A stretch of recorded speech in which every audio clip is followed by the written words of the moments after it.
Hello everyone out there, this is Alexander F. Onile from Caliban Crypto. Welcome to my Lessons in Crypto, where we take a light dive into Bitcoin and find out what is Bitcoin.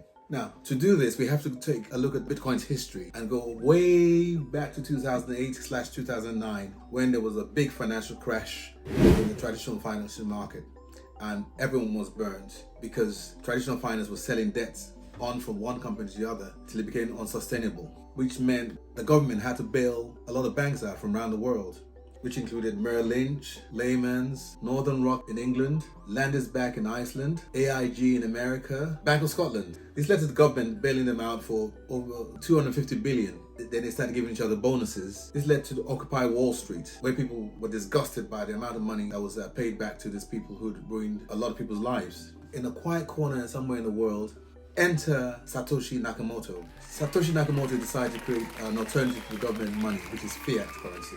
He or a group of them, we don't know, decided to create digital money that was decentralized, unchangeable, that is immutable, very fast transactions. Bitcoin was introduced then in 2009 at the price of zero, I guess. For a while, Satoshi Nakamoto actually answered emails, posted things on the internet for a whole year, and after that, he disappeared.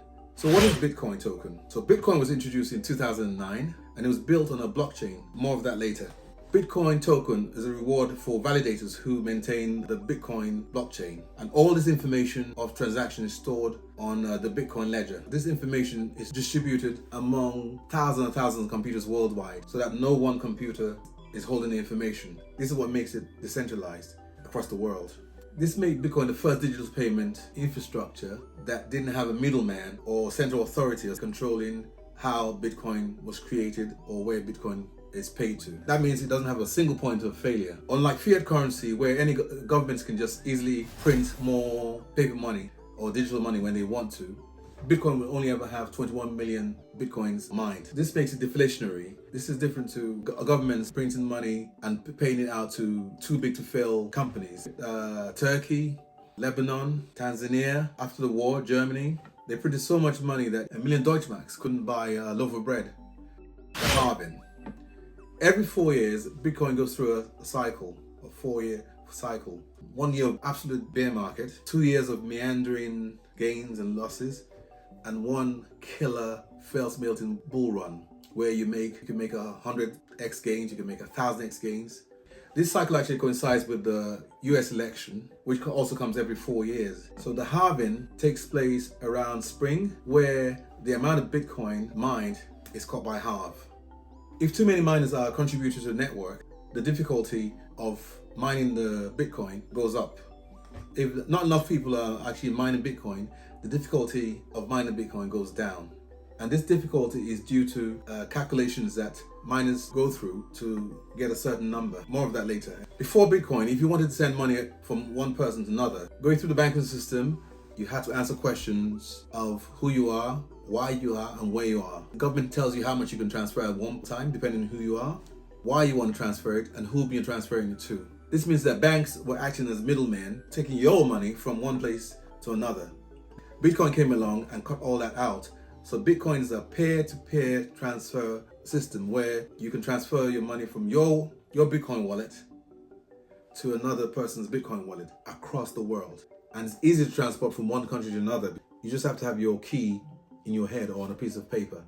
You don't have to carry Bitcoin across borders. The pace of release of 21 million Bitcoins have been pre-programmed by Satoshi Nakamoto. Each block adds to the blockchain a block reward. The miners compete for this reward by trying to be the first to solve the complicated calculations. This is called proof of work. They do this by submitting trillions of guesses using a huge amount of electricity to calculate the answer. Eventually, one miner gets the correct answer. So now with Bitcoin, anyone with internet connection can create a Bitcoin wallet and send Bitcoin from their wallet to another person's wallet across the world. This was a game changer. A Bitcoin user will typically have two keys, a private key and a public key that act in tandem together. The public key is comparable to email, and the private key, we could say, is analogous to password. And the transaction of Bitcoin is transmitted across the Bitcoin blockchain. When crypto or Bitcoin is sent from one wallet to another, it's sent with an encrypted algorithm hence cryptocurrency, I guess. This is described as hashing. Bitcoin uses a hash which is a H256. The hashing is placed in a block and then it's validated by numerous validators. Let me read a little bit from Bitcoin Magazine Pro. Bitcoin mining is the process used to validate transactions on a network and introduces new Bitcoin into circulation. As of July 2024, around 19.5 million Bitcoin were in circulation. However, BTC is programmed to have a total supply of 21 million coins, with the remaining 1.5 million Bitcoin yet to enter into circulation. Users, known as miners, use powerful computers to solve complex mathematical problems and mine new Bitcoin in a process called Bitcoin mining. BTC is programmed to supply 21 million Bitcoin. The last Bitcoin will be produced in 2040, when we're all dead by then. This makes Bitcoin amazingly deflationary. The pace of release of the 21 million Bitcoin has been programmed by Satoshi Nakamoto. Each time a block is added to the blockchain, a reward is released in form of coins. The miners compete for this reward by trying to solve a complex calculation, and whoever solves the calculation first gets the Bitcoin. This calculation takes an amazing amount of electricity, hence why people are always down on Bitcoin being not environmentally friendly. But a lot of the Bitcoin miners actually go to where electricity is being wasted and plug their ASIC computers into the system. Whereas back in the days, a person could mine Bitcoin on their laptop, which you could still do now, but it's very hard to compete with the people with thousands of machines all joined together to make one big company. It's very difficult for an individual to mine Bitcoin now. One of the first usage of Bitcoin was trading on the dark web, the Silk Road, where people were using to do illicit stuff such as selling drugs, illegally downloading music for cheap, and other nefarious activities. At this time, you could mine Bitcoin on your PC at home, and it was probably around 29 cents. But look at it now, it's about $100,000. On the 22nd of May 2010, a man named Laszlo Hanyazek paid 10,000 Bitcoins for 2 Papa John pizzas. And this is actually called Pizza Day or something like that. As of the 1st of January 2025, those 2 pizzas will be worth $410,000. Very expensive pizza. Although Bitcoin originally came out as a form of payment, it was programmed on a Turing code, which is an incomplete code and a simple code.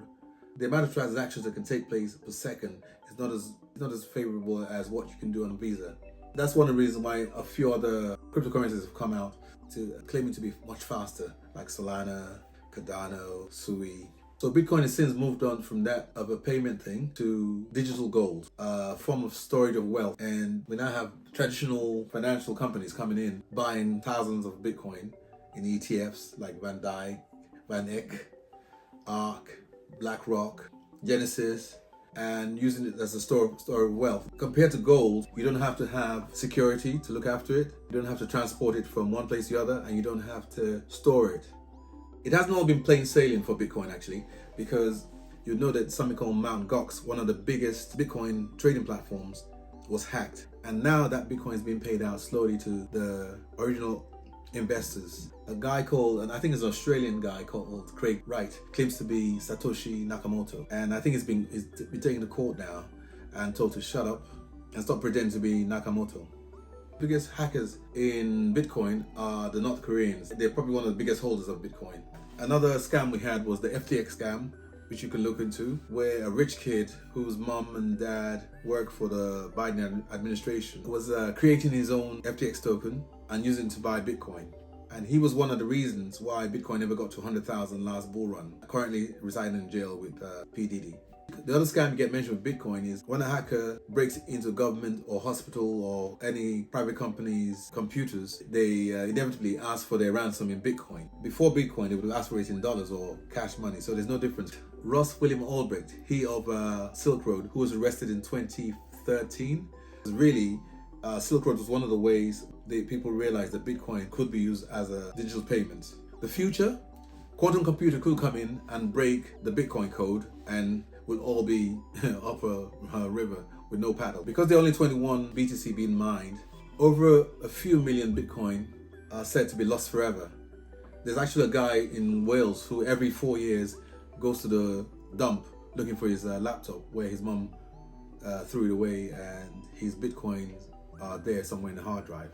Bitcoin is supposed to bring financial management, financial system to the unbanked. As of 2024, 2025, the real people who are into Bitcoin are big traditional financial companies like BlackRock, VanEck. The new administration, the new US government are totally Bitcoin friendly, and he's surrounded himself with a cabinet of Bitcoin aficionados. Putin has also mentioned Bitcoin in a favorable light. El Salvador now has about 6,000 Bitcoin, I believe, and they were first to adopt Bitcoin as a currency. More and more countries are going to do that, which means that it's going to go out of the normal average man's hands into big business. I encourage you to read the white paper and to go in and read Bitcoin Magazine Pro. I'll leave the links below. And apart from that, see you next time in part 2 on what is Ethereum. This is Alexander F. Onileri. See you next time.